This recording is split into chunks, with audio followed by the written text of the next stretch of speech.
Y'all keep asking me about my mushroom chairs. For your viewing pleasure, I'm gonna give you a smorgasbord of crafting.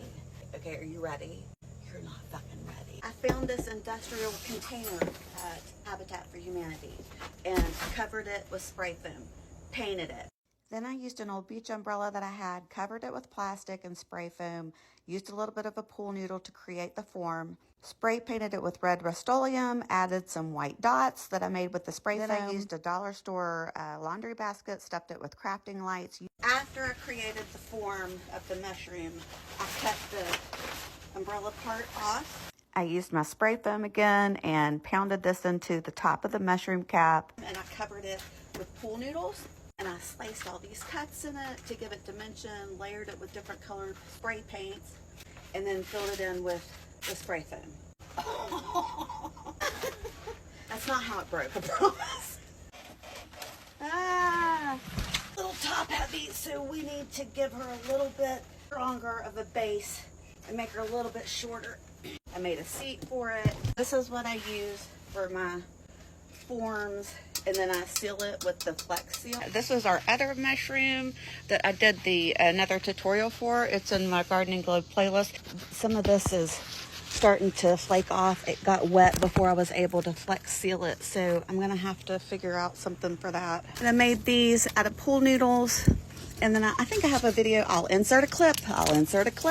So I took my diamond shaped window cling and I lined it with fairy lights, and then I took my pool noodles, cut them into 4 pieces to make a picture frame or a window frame, and then I painted little stones all around it to make it look like a little fairy window. Then I used some of the rope that has the wire in it from the Dollar Tree to make a little hanger, used some hot glue, and then used a command strip to put it onto the globe. We're gonna just make this one big crafting video because I can insert this clip too.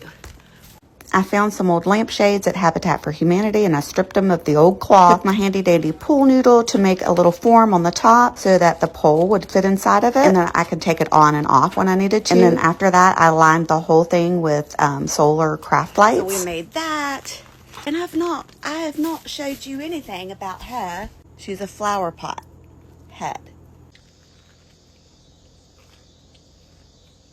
Sorry, I had to have a snack. Oh, there's more. I promised you a smorgasbord.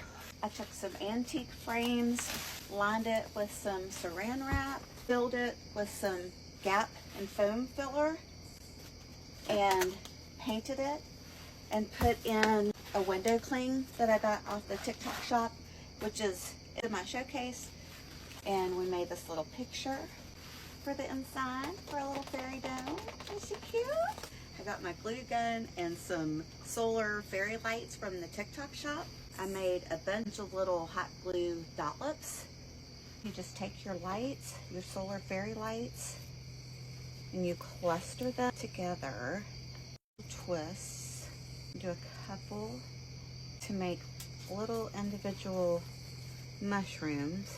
And you'll grab your hot glue dollop like that.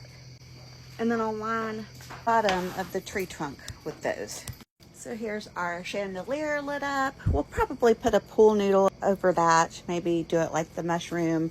My lights are sparkling. I don't know if you can see them. And if you're still here, you deserve one last little treat. It's a dollar store hack, and it's a spooky season sneak peek into what we're doing for Halloween. So I had these old vintage freaking, what are they? Freaking home interior candles. And I added these little skulls from the dollar store, cut them in half and hot glued them onto here. Now these hands here were made from these goblins. They had goblets, little champagne flutes, and you just take the little plastic glass and you literally just break it out of the hand, and you can use this for candles. I thought this was so cute. I'm gonna hang this up somewhere back here. So if you enjoyed the smorgasbord of crafting, it's 420 somewhere. It's 420 here perpetually. So go touch some grass or burn some, okay? I love you.